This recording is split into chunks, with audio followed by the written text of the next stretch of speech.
అసం ఎందుకు పోవద్దు? నేను పోతున్న దేశంలో ఎక్కడైనా పోవచ్చు. నువ్వు వచ్చేసి తెలంగాణలో వస్తే యాదగిరిగుట్టకి పోవచ్చు, తిరుపతికి పోవచ్చు. మరి మేమేమంటున్నా, పోయి నువ్వు అయోధ్యలో ఎందుకు రావట్లేదు చెప్పు? నీకు ఇన్విటేషన్ ఉంది, అయోధ్యలో రావాలి అని ఇన్విటేషన్ ఉంది, ఎందుకు రాలేదు? నీకు ఇన్విటేషన్ ఉంటే కూడా రాలేదు ఎందుకు? నేను కాంగ్రెస్ పార్టీకి కూడా అడుగుతున్నా ఈరోజు.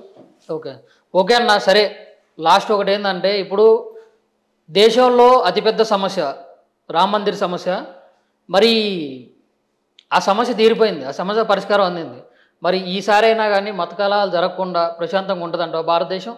అన్న, భారతదేశం అప్పటి నుంచి మతాల మీద పోరాడలేదన్న. ఎందుకంటే ఎవరైతే మా పైన దాడి జరిగింది ఆ దాడికి క్లియర్ చేసుకోవడానికి మనం ఈరోజు ఈ పని చేసినారు. కానీ నేనేమంటున్నారే, ఈరోజు దేశ ప్రధానమంత్రి నరేంద్ర మోదీ గారు దేశం మంచిగా ఉండాలి, సమాజం మంచిగా ఉండాలి, 140 కోట్లు ఏదైతే జనాలు ఇక్కడ దేశంలో ఉంది మంచిగా బతకాలి, ఇంకా ఈ దేశంకి మొత్తం ప్రపంచంలో ఎట్లా పేరు తీసుకురావాలి, విశ్వగురు ఎట్లా చేయాలి, ఆ ఆలోచనతోని ఈరోజు మనం పోతున్నాం. డెఫినెట్లీ మనం మంచిగా ఉండాలి, పీస్ఫుల్గా ఉండాలి అని మేము అంటున్నాం. ఇప్పుడు మరి పార్టీల వల్లనే వస్తుందా, లేకుంటే మామూలుగా హిందూ ముస్లిం అని చెప్పేసి? ఇప్పుడు ఒక మాట చెప్పాలంటే, మన హిందూ పద్ధతి ప్రకారంగా మనం గుళ్ళోకి వెళ్ళి దండం పెట్టుకుంటాం. ముస్లిం ఏం చేస్తాడో మన మసీదుకి వెళ్ళి ప్రేయర్ చేసుకుంటారు. మన క్రిస్టియన్ కూడా వచ్చేసి చర్చికి వెళ్ళి ప్రేయర్ చేసుకుంటారు. మరి ఎవరు పద్ధతులు వాళ్ళు ఉన్నాయి. ఇప్పుడు మనం చేసే వాళ్ళనే ముస్లిం సోదరులకి కొంచెం రెచ్చగొట్టినట్టు అయ్యి వీటి వల్లనే మత కలహాలు వస్తున్నాయి అని చెప్పేసి అనిపిస్తూ ఉంది. డెఫినెట్లీ మీరు ఒక మాట గుర్తుపెట్టుకోండి. ఎందుకంటే ఈరోజు మీరు మతంకి మీరు ప్రేయర్ చేసుకోవచ్చు, మీరు మస్జిద్లో ప్రేయర్ చేసుకోవచ్చు, చర్ల ప్రేయర్ చేసుకోవచ్చు, నేను గుడిలో చేస్తుంటా, మాకు ఏం ఇబ్బంది లేదు. కానీ ఏదైతే ఈరోజు ముస్లిం వాళ్ళకి కూడా తెలిసిపోయింది, ఏ గుడి అయోధ్యల గుడి ఏదైతే ఉంది అప్పుడు ఎట్లా జరిగింది, ఏం జరిగింది ఆ విషయం ఇప్పుడు తెలిసింది. ఆ ప్రకారం ఈరోజు మంచి జరుగుతుంది. కానీ ఈరోజు కూడా చెప్తున్నా, ఎంత జరిగితే కూడా మాకు కాల్స్ వస్తుంది, నీకు వేసేస్తా చాలా బాధాకరం కూడా ఉంది. కానీ పోరాడుతూనే ఉంటాం మేము. ఇప్పుడు మీకు ఇతర దేశాల నుంచి, పాకిస్తాన్, బంగ్లాదేశ్ అట్లాంటి వేరు దేశాల నుంచి మీకు బెదిరింపు కాల్స్ వస్తాయన్నమాట, నిజమేనా? నిజం ఉంది అన్న. ఎందుకంటే మొన్న కూడా మనం చూసినాం, రాయసింగ్ గారికి కూడా నేను వేసేస్తా అని కాల్ వచ్చింది. అదేవిధంగా కంటిన్యూస్గా పాకిస్తాన్ కానీ బంగ్లాదేశ్ కానీ ముఖ్యంగా ఓల్డ్ సిటీలో కూడా చాలామంది ఉన్నారు, కావాలని ఫోన్ చేసి భయపెడుతున్నారు. మొన్న కూడా చాలా కాల్స్ వచ్చింది, నీకు వేసేస్తా అని. ఆ రికార్డింగ్స్ కూడా మా దగ్గర ఉంది. ఒకసారి చూపండి.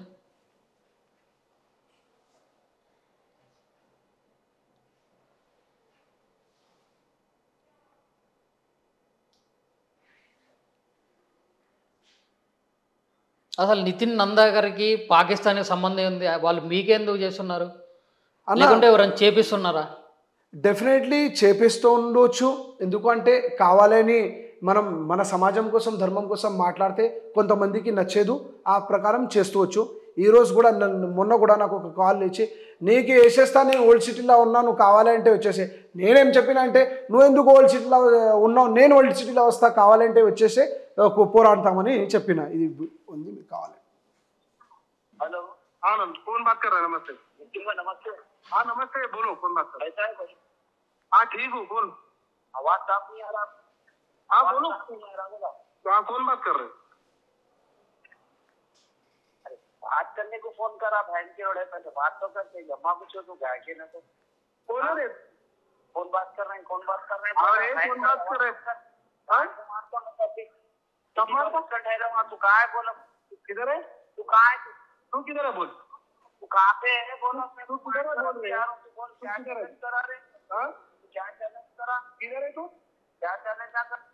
किसी भी चीज को ले बाला साहब ठाकरे जी को। सर नमस्ते सर। नमस्ते। ఇట్లా ఉంది అన్న, ఏం చెప్పాలి చెప్పండి. సరే, ఇప్పుడు వాళ్ళు బెదిరించడం వరకేనా, లేకుంటే ఒకవేళ వచ్చి మీ మీద దాడి చేస్తే మీ పరిస్థితి ఏమవుతుంది? అట్లా ఏం లేదన్న. ఎందుకంటే దాడి ఎందుకు చేస్తున్నారు? ఈ సమాజంలో పోలీస్ డిపార్ట్మెంట్ కూడా ఉంది, చాలామంది సెక్యూరిటీ సిస్టమ్స్ కూడా ఉంది.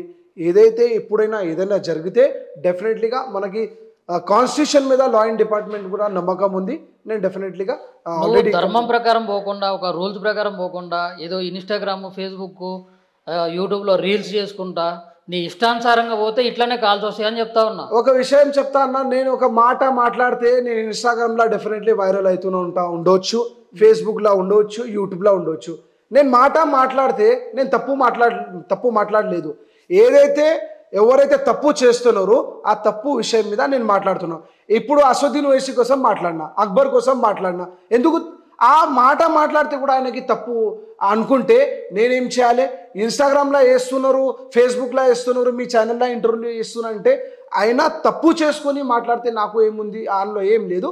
నేను ప్రజల కోసం చేస్తున్నప్పుడు ఇది కామన్గా ఉంది, నేను లైట్ తీసుకుని. అసలు అసదుద్దీన్ ఓవైసీకి నితిన్ నందాకర్కి అసలు సంబంధం ఏందన్న? ఏమన్నా ఉంటే మీరు వ్యక్తిగతంగా చూసుకోవాలి, కానీ పబ్లిక్లోకి వచ్చి జై శ్రీరామ్ అని మాటతో స్టార్ట్ చేస్తావు, తర్వాత అసదుద్దీన్ నువ్వు తిడతావు, రారా చూసుకుందాం అన్నట్టు మాట్లాడుతావు. మరి అట్లాంటప్పుడు ఇట్లాంటివి రాక ఎట్లా పోతాయి? మరి అసదుద్దీన్ ఓవైసీ అక్బర్ కానీ అసదుద్దీన్ ఓవైసీ కానీ ఎందుకు దేశ ప్రధానమంత్రి నరేంద్ర మోదీకి టార్గెట్ చేస్తున్నాడు? ఎందుకు చేస్తున్నాడు అంటే, ఇప్పుడు ఆయన ఒక ఎంపీ ఉండి ఎవరికి కోసం అడగాలి? ఆయన నరేంద్ర మోదీ కోసం పార్లమెంట్లో ఇక్కడ ఏమి దేశంలో ఇది జరుగుతుంది, మీరు జవాబు ఇవ్వాలి. అదేవిధంగా నేను గోషాంబెల్లో ఉంటా, ఒక హైదరాబాద్ ఎంపీలా నేను కూడా ఒక ఓటర్. ఓల్డ్ సిటీలో ఎందుకు డెవలప్మెంట్ జరగట్లేదు, ఓల్డ్ సిటీలో ఉండి ఏం చేస్తున్నావు, ఓల్డ్ సిటీలో ఓన్లీ ఫర్ కమ్యూనల్ మాటలు మాట్లాడుతున్నావు, ఓల్డ్ సిటీలో ఏం చేయట్లేదు అని మాట్లాడితే ఎందుకు తప్పుడు లేదు? నాకు సంబంధం ఉంది. ఎందుకు సంబంధం ఉంది అంటే, నువ్వు తప్పు చేస్తే అప్పుడు నేను డెఫినెట్లీగా మాట్లాడుతూనే ఉంటా. మరి ఫిరోజ్ ఖాన్ మీద కూడా నువ్వు ఒకసారి డేంజర్ మాట్లాడినావు, దేని గురించి? అది ఫిరోజ్ ఖాన్కి అసలు నేను ఏమనుకుంటాను, ఆయనకి సిగ్గుశరం లేదు. ఒకవేళ సిగ్గుశరం ఉంటే ఆయన మాట్లాడలేదు. మునవర్ ఫారూఖీ షో అప్పుడు నేను ఏం చెప్పిన అంటే, మునవర్ ఫారూఖీ హైదరాబాద్లో రావద్దు, ఆయన రాముడు కోసం సీతామాత కోసం తప్పు గలీజ్ మాట్లాడినపై రావద్దు. ఫిరోజ్ ఖాన్ నేను మొత్తం చాలా సెక్యులర్ లీడర్గా చూపెడుతున్నారు. ఒకవేళ నువ్వు సెక్యులర్ లీడర్ ఉంటే ఆయన హిందూ ధర్మం కోసం తప్పు మాట్లాడినప్పుడు నువ్వు ఎందుకు హైదరాబాద్కి వెల్కమ్ చేస్తే మంచి ఉంది, మునవర్ ఫారూఖీ రావాలి, ఇక్కడ షో చేయాలి, మేము ప్రొటెక్షన్ ఇస్తా అని ఫిరోజ్ ఖాన్ ఎందుకు చెప్పాలి? నిజంగా నువ్వు హిందువుల గుడికి పోతున్నారు, హిందూ ప్రోగ్రామ్స్కి పోతే హిందూ సమాజం కోసం మంచి నీకు ఆలోచన ఉంటే మునవర్ ఫారూఖీ రావద్దు అని చెప్పాలి.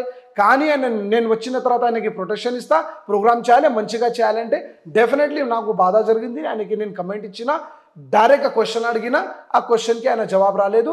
నా క్వశ్చన్ ఎట్లైనా అడుగుతూనే ఉంటాను. ఇప్పుడు మీ పార్టీ పెద్దలు కూడా ఉన్నారు కదా అన్న, రాజాసింగ్ గారు ఉన్నారు, రాజాసింగ్ గారు మాట్లాడతారు కదా, నితిన్ నందాకర్ ఎందుకు ప్రతి ఒక్క దాంట్లో ఏలు పెడుతుండు అన్న? ధర్మం కోసం, దేశం కోసం, సమాజం కోసం ఎవరైనా ఏదైనా తప్పు మాట్లాడితే రాజాసింగ్ గారు మాట్లాడాలి, బండి సంజయ్ గారు మాట్లాడాలి, నరేంద్ర మోదీ గారు మాట్లాడాలి, యోగి ఆదిత్యనాథ్ మాట్లాడే, అట్లా కాదు. ఆ బాధ్యత ప్రతి ఒక్క వ్యక్తిది ఉంటాయి. ఒక వ్యక్తి నేను ఒక ధర్మంలో ఉండి వేరే వాళ్ళు మా ధర్మం కోసం తప్పు మాట్లాడితే ఆ బాధ్యత ఖాళీ ఓన్లీ ఫర్ పొలిటికల్ లీడర్స్, కానీ ఒక సమాజంలో ఉంది పెద్ద మనిషికి కాదు. ప్రతి ఒక్క వ్యక్తి మాట్లాడొచ్చు. ఈరోజు మీరు కూడా మాట్లాడొచ్చు, ఎందుకు భయ్ ఎట్లా మాట్లాడుతున్నారు ఫిరోజ్ ఖాన్ అని మాట్లాడొచ్చు. నా బాధ్యత ఉంది, నేను మాట్లాడుతున్నా. ఓకే అన్న, మొత్తం హీరోలా ఫీల్ అవుతున్నావు అయితే? మొత్తం నేను హీరో కాదు అన్న. హీరో ఎందుకు, నేను ఒక సామాన్యంగా వ్యక్తి ఉన్నా. నాకు హీరో ఉండాలి అట్లా ఏం లేదు. డెఫినెట్లీ ధర్మం కోసం పని చేస్తే అప్పుడు ఒకవేళ నాకు మీరు అనుకుంటున్న హీరో అంటే నేను అట్లా చెప్పడానికి ఏం లేదు.